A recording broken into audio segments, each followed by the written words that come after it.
Hey everyone, thanks for tuning in. I'm Zed King from DogSecrets.com. I've helped thousands of dog owners worldwide to become more trained and well mannered and with aggression, if they were unpredictable, all those stuff. People usually hire me for that. So I've done it a long time, over 3 decades. The website again is dogsecrets.com.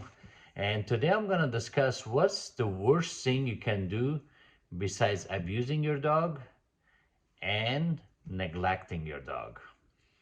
What is the worst thing you can do after those? You will be shocked what I'm going to say next, guys. You'll be shocked. It will catch you off guard. And this is the thing that my channel, guys, you'll see things from psychological point, the psychology of it. What happens, how dogs think, why they think like that, what people do, what people assume. The owners are the main reason why dogs act certain way or don't act certain way.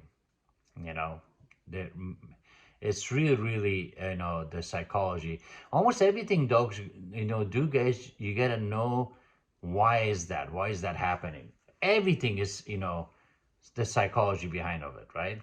From barking, from jumping up, from play biting, from leash reactivity, where dogs attack or they try to attack other dogs. They make a scene, they bark, they charge, they lunge.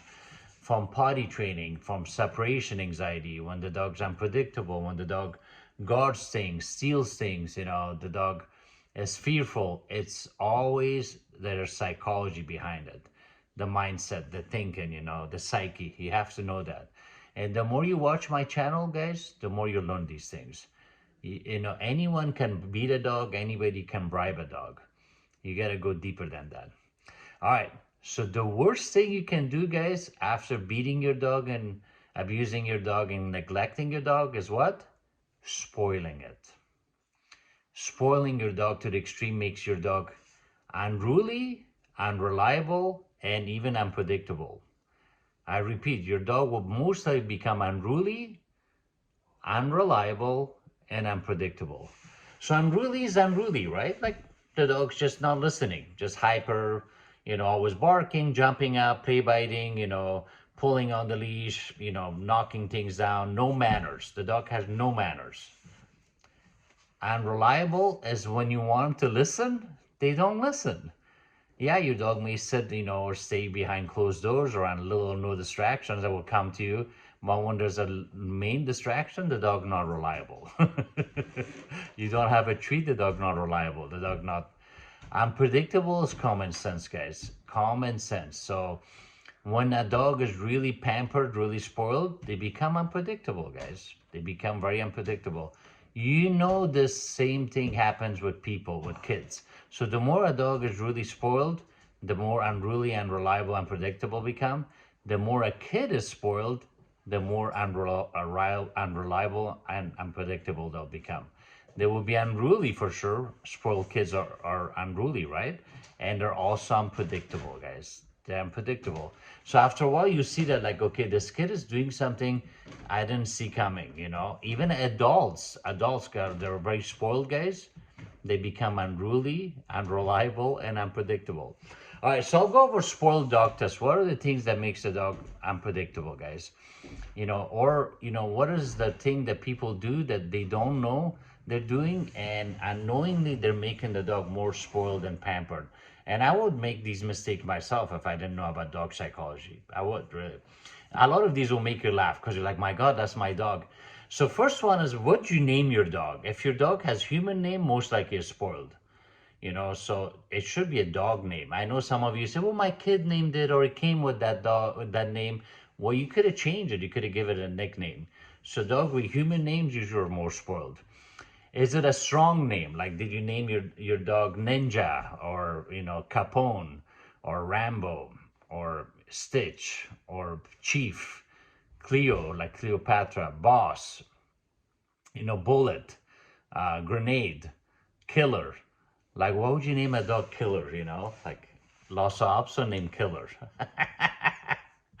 All right, the next one. Do you pet your dog too much for no reason? Like when you pet your dog too much for no reason, you give it treats for no reason, your dog is spoiled. The dog is spoiled. I know you may say, what's wrong with that? I love the dog. I understand that, but I'm just telling you how dogs think. You're doing it too much. Okay. The next one is your dog allowed on the bed and on the couch. The more the dogs are allowed on your bed and on the couch, the spoiled they are. The more they are allowed there, the more unruly they are, the more unpredictable they are, the more unreliable they are. Okay. Is the dog sleeping on the bed with you? That's another sign the dog's spoiled. Is your dog guarding people from you? So whenever you with your dog, whether you have it on leash or next to you on your lap, when people come nearby, even friends, relatives, family, the dog's like, "Ah, ah, ah, ah, ah, ah." The dog's showing off. That's a spoiled dog. You spoil that dog more than anyone. You.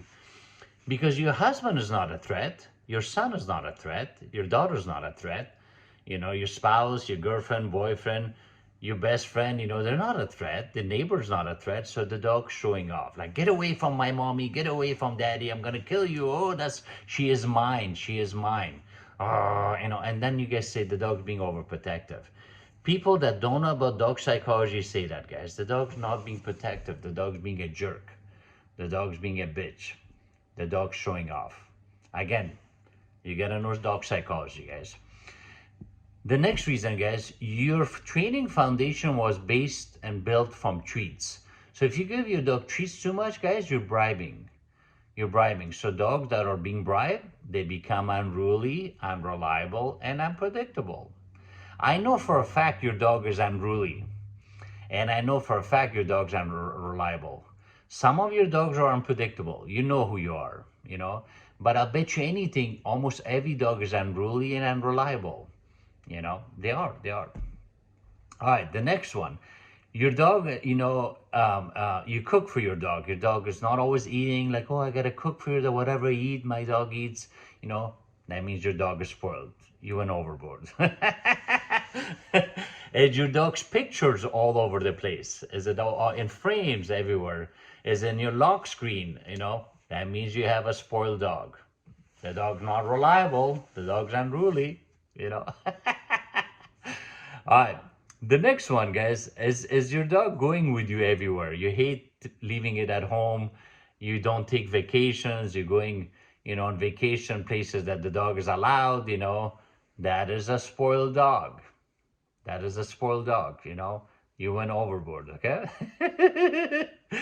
A lot of times, you guys rely on the dog's decision or judgment. Like, okay, if my dog doesn't like you, I won't like you.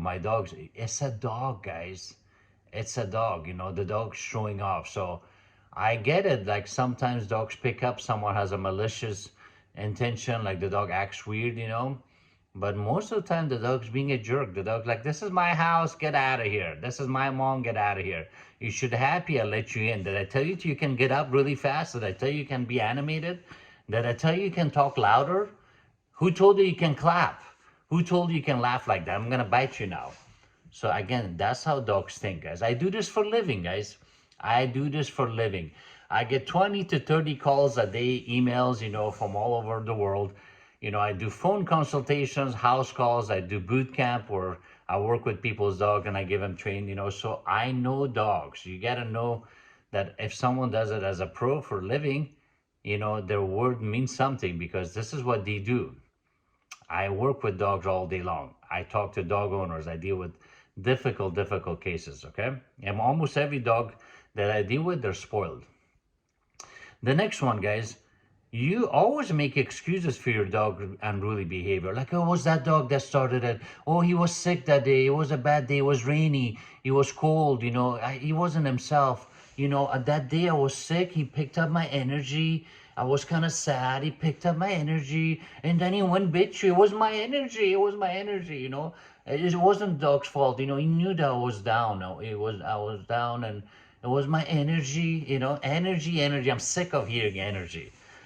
It's your attitude. It's your technique. Even if you have a shitty energy, if you have a good technique and good tools, you can get away with a lot. Even tools is enough.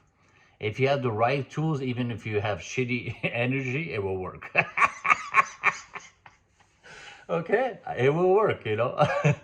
Speaking of tools, You most likely have the dog on a harness. That's another sign of a spoiled dog. You have a stretchy leash. The dog's leash stretches, you know. When you pull, instead of the dog stopping, the dog has like 10 more inches. That's a huge mistake, guys. So think about it. If your dog like goes after someone and you're trying to stop it, you want to stop right there. He has like 10 more inches to bite that person. He has 10 more inches to jump on someone. He has 10 more inches to bite that kid. That's really big mistake, guys, if you have a stretchy leash, okay? Harnesses restrain the dog. They don't train them. All right. You have a most like on a head halter.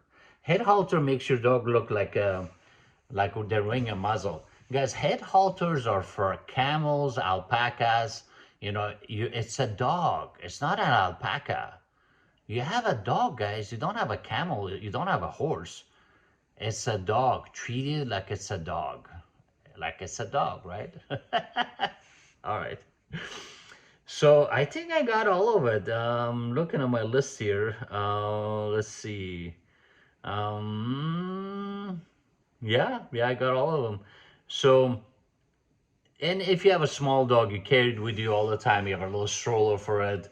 The dog lounging on you. So all these things, guys, make the dog spoiled. You can let the dog come in whenever he wants. He goes out whenever he wants. He asks for a petting and massage whenever he wants. He gets a treat whenever he wants. So treats should be earned. Like make your dog sit or stay a few times, then give it a treat. Without having the dog look at you, without at the treat, without the dog thinking you're gonna give it a treat. So if they see or smell the treat, guys, the dog's not listening to you. It's doing it for the hot dog. It's doing it for the treat.